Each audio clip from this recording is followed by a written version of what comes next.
અલ્યા વાત મળી તાર બૈરું તાર ઉપર બગડ્યું હતું તે તો ઇજ્જતની પથારી ફેરવી નાખી મારીએ બોલ અલે આપણું બૈરું આપણા કંટ્રોલમાં હોવું જોઈએ મુઠ્ઠીમાં રાખવું પડે હાર પછી વાત કરું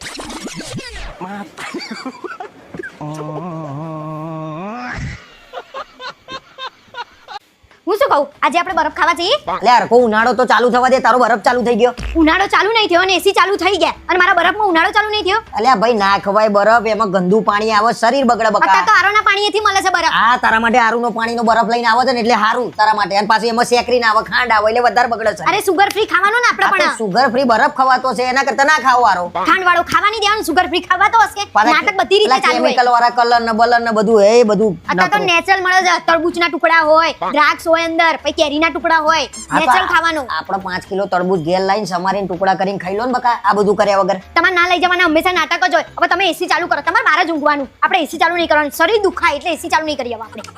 અરે યાર લઈ જાય હેડ ને ભાઈ કેટલાનો આવા બરફ એમ કહી દે 200-250 થી ચાલુ થાય 200-250 થી ચાલુ થાય તને કઈ ભાન પડે છે 200-250 રૂપિયાનો બરફ ખવાતો હશે ઊભી થઈ જાય બરફ વાળી ને હમણાં બરફ જોઈ કરી હા ના ખાવા જવો હોય ને તો કઈ નહીં આ તો મનીષભાઈ ને રિયા ભાભીએ ચાલુ કર્યું હતું ને બરફનું એટલે મેં કીધું જઈએ આપણે તને ખોટું લાગ્યું હશે નહીં બકા એવું ખોટું નહીં લગાડવાનું લેડ એમના ત્યાં જ તને બરફ ખાવા લઈ જાય અને દરરોજ બરફ ખાવા એમના ત્યાં જઈશું પણ તમે તો એવું નતા કહેતા ગંદુ પાણી હોય અરે શરીરના અમુક ટાઈમે ગંદુ પાણી આપવાનું એટલે એને ટેવ પડે ગંદા પાણી નહીં ખાવા પછી સેક્રીન હોય ખાંડ હોય અલ્યા ખાંડથી જો સુગર હંમેશા શરીરને આપવાનું શરીર એમને એમ ના ટકે પછી એમ કે તો મોંઘું પડે મોંઘો કેમ ન પડે જો ઘી ઢોળાયું તો થાળીમાં કઈ રીતે અલ્યા સોસાયટીના જ છે ને સોસાયટીનો પૈસો સોસાયટીમાં રહેશે તું ફટાફટ તૈયાર થઈ જાય હા બરફ હું ખાવા તૈયાર થઈ જાઉં છું પણ હું તમને શું કહું કે છે ને બરફનું રિયા ભાભી મનીષભાઈ ચાલુ નહીં કર્યું મારા ભાઈએ કરી છે એટલે આપણે છે ને ત્યાં જવાનું છે હા ને તમને એવું કહીએ ને તો જ તમે તૈયાર થાત બાકી થાત નહીં એટલે મેં આવું કીધું ખતમ મને છેતરવામાં આવ્યો છે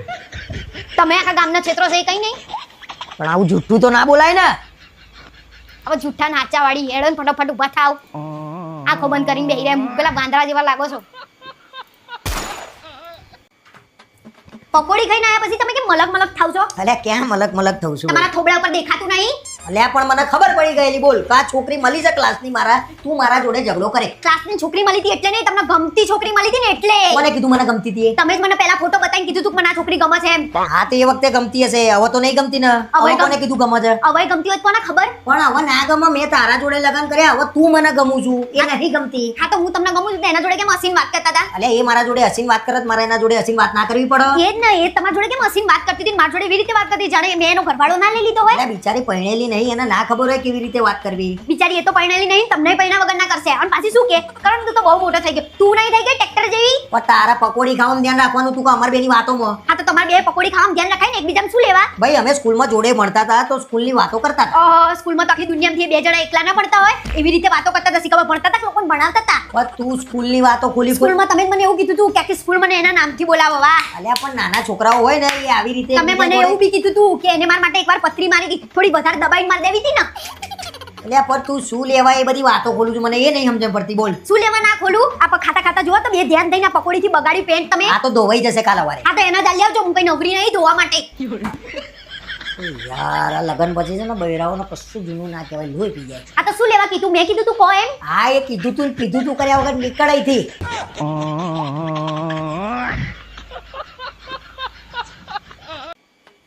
હું શું કહું કાલ મારા ભાઈની બર્થડે છે આપણે રાતે 12 વાગે કેક ના ફટાકડા લઈને જવાનું છે એટલે તારો ભાઈ રાજકુંવર જન્મ્યો છે તો દર વર્ષે એના માટે ફટાકડા કેક લઈને જવાનું રાત્રે તે અમારા માટે તો રાજકુંવર જ છે ભલે ને તમારા માટે ના હોય અમારા માટે તો રાજકુંવર છે ફટાકડા ફોડ્યા વગર એના બૈડા ફોડો તો થોડો સુધર બગડી સુધરેલો ગયો જ છે કઈ બગડેલો નહીં તમને કેક લેવાનું આવ્યું ને એટલે તમને જોર અરે પડી મને છે કઈ જોર નહીં આવતું અને આપણે ક્યાં કેક લઈને જવાની જરૂર છે રાતે 25 થી 50 લુખ્ખા એના જેવા આવી જશે કેક લઈને એટલે લુખ્ખો છો મારા ભાઈ તમે એમ કેવા માંગો છો લુખ્ખો જ છે ગયા વર્ષે મેં ના પાડીને તોય પેલી તલવાર લઈને કેક કાપી પોલીસ વાળા બીજા દર લઈ ગયા મારા છોડાવા લઈ જવું પડે હા તે શું નવાઈ કરી તમે છોડાવા ગયા તો સંબંધી છો ને તમે ગયા અને તમે આમ નહીં જતા બીજા નામ તો દડે દડે જાવ છો અરે એક નંબરનું કલર્યું છે લોકો પેલા ગાડીઓમાં લોકોના બાઈકોમાં ફોટા પડાવશે રાતે કાલે ઠોકી ઠોકીને મૂકશે સ્ટેટસ એવું ભરી નાખશે ને જોડે એ જ જન્મે તો નગરી સજાઓ મારા ભાઈનો તમને બર્થડે કેમ જલન થાય છે આ જલન થાય છે ભાઈ મને જબરી જલન થાય છે કેટલા વર્ષનું થયું એમ કે થયું નહીં થયા 23 વર્ષના થયા એમ કહેવાનું રિસ્પેક્ટ થી આ બોલવાનું તો 23 વર્ષના થયા હજી બીજા 23 વર્ષ કાઢવા હોય ને હરખી રીતે તો સુધરી જાઓ કામ ધંધે લાગો કે કોકના બર્થડે દિવસે તો સારું બોલો અને હજી નાનું છોકરું કહેવાય શું આવું બોલો છો બર્થડે આવ્યું તો નાનો છોકરો કહેવાય નોકરી મોકલવાનું કહીએ કે નાનો છોકરો કહેવાય અને લગનની વાત આવે ને મોટો થઈ જાય છોકરી જોવા માટે વાહ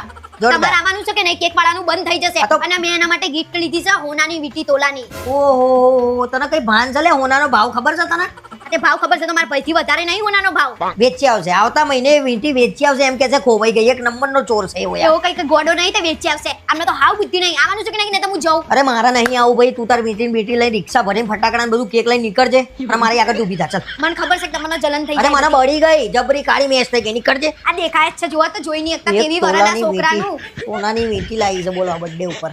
આ ચોરે તો પથારી ફેરવી નાખી. ચોર હશે તમારું ખાનદાન અરે જાને તું અહીંથી કેક લઈને નીકળજે.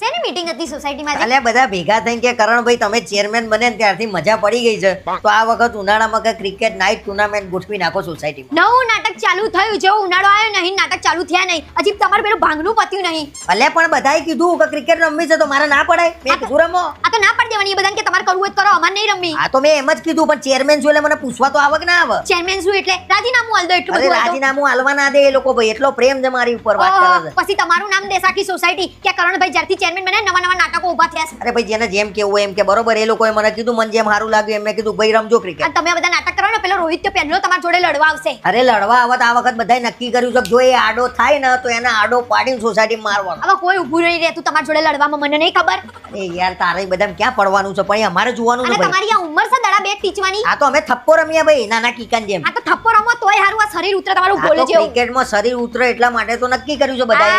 અને રાતે મોડા જેવું થશે ને બહાર જઈને નાસ્તા કરીને આવશે એટલે શરીર વધારશે અરે ભાઈ એ બધામાં તારે ક્યાં પડવાનું છે. અને હવારે જશે કોણ નોકરી મારો ભા આ તો તારો ભા જતો હોય તો એમને કહેજે અરે હું જ જઈએ ભાઈ પણ રાતે મારે જવું પડે ચેરમેન છું ને એટલા માટે. ઓહો ચેરમેન કેટલી વાર બોલે મારા કાનના કીડા ખરી પડ્યા ચેરમેન એટલે આખો અડધો દેશ નહીં સંભાળતા તમે ખાલી 4 ઘર સંભાળો છો તમે. આ તો 4 ઘર સંભાળું છું પણ વટ તો મારો છે ને અડધો દેશ સંભાળવું એવો જ છે બરોબર. અને અડધી રાતે આવો ને તો ઘરે ઊંઘવા નહીં મળે તમારે બહાર ઊંઘી જવાનું હા પછી તે તો હુઈ જાય બીજા ઘરે એમાં તું શું લેવા લોન લે. આ શું લેવા હોશિયારી મારતા હશો હસીન પાછા મૂર્ખના સરદાર જેવા લાગો છો તમે જો ભાઈ ક્રિકેટ નું થવાનું છે મેં હા પાડી છે હવે એમને જેમ કરવું હોય એમ કરે બરોબર. વાંધો નહીં હું કાલે સોસાયટીના બૈરાન ભેગા કરું છું ને કહું છું કે આ પુરુષોને સમજાવો અડધી રાતે નાટકો બધા હુજે છે ને તે બધા ભેગા થઈને બીજાને હેરાન કરવાના છે આયા મોટા ક્રિકેટ તો રમા છે જો ભાઈ. હા તો પછી જોજો તમે હા જોઈશું. અને હસો તો એવી રીતે જાણે પરણવાનું ના હોય બીજી વાર અલ્યા ભાઈ એમાં તારે શું હે બંધ થઈ જાવ મને તો બહુ મજા આવી ગઈ હો ભાઈ ક્રિકેટ હોશિયારી ના મારે. તમને વાત મળી રિયા ભાભી રાતે ધાબે ઊંઘ્યા હતા તો ચોર આવ્યો તો ના મને નહીં ખબર તને કોને કીધું. તમે ફ્રેશ થવાનું પાણી પીવા નીચે ના ગયા ત્યારે આવ્યો તો અચ્છા તો હું નીચે આવ્યો બકા મને ના ખબર હોય ને ચોર આવ્યો તે. આટલી બૂમાબૂમ થઈ શું કાનમાં પૂમડા નાખ્યા હતા તો ના સંભળાય અરે પણ એટલી બધી બૂમાબૂમ થઈ ખરેખર મને અવાજ નહીં સંભળાયો પણ એનું મોઢું જોયું તું કોઈએ. એનું મોઢું ક્યાંથી દેખાય મારો બેટો ચાદર ઓઢીને આવ્યો તો પાછો અલ્યા કોક હગો હશે અને મળવા આવ્યો હશે રાતે. રાતે 2 વાગે હગા આવે એ ચાદર ઓઢીને આવે અને એ લખણની સહી એવી કે એના ત્યાં જ લોકો આવે ચાદર ઓઢી અરે ભાઈ એ જે લખણ નહીં હોય તારા શું લેવા દેવા તું એનું નામ લઈને મારા જોડે લપ કરું છું. મારા લેવા દેવા નહીં તમારે તો લેવા દેવા ખરા ને તમે સોસાયટીના ચેરમેન હા છો તો ચેરમેન છું તો કાલથી રાતે હું એ જાગું ચેરમેન છું. સોસાયટી વાળા વાતો કરતા હતા કે આટલું બધું થયું કરણભાઈ છે ક્યાં કરણભાઈ પૈસા ઉડાડો ને તો પહેલો નંબર અને સેફટીના મામલે 0 આ તો સેફટીના નામે 0 એટલે કરણભાઈ રાતે ક્યાં હોય જમાદાર હોય કે ચેરમેન હોય હુઈ ના જાય રાતે. પણ એ છોડનો તો જે સોસાયટી વાળાએ દોડાઈ માર્યો છે ને અરે શું ચોર મંડ્યા છો એને ચોરી કરી તો ચોર કરો તો તમે અને મરાતો હશે કોઈ માણસ ને યાર. પણ તમે કેમ આટલા બધા છોડના નામે ઉકળી જાવ છો આ તો એને કઈ ચોરી કરી. આ તો ચોરી કરવાના તો આજુ ગાર્ડનમાં ફરવા અરે આવ્યા ફરવા આવ્યો તો ચરવા આવ્યો તો મને નહીં ખબર. પણ એ છોડનો તો પબ્લિકેશન પગ જ ઢાંકી નાખ્યો કઈ પગ નહીં ભાગી નાખ્યો તને કોને કીધું. તો તમને કેમ નહીં ખબર મેં તમારી હગી આંખે જોઈ અરે પગ ભાગી નાખ્યો હોય તો એ પકડાઈ ના જાય.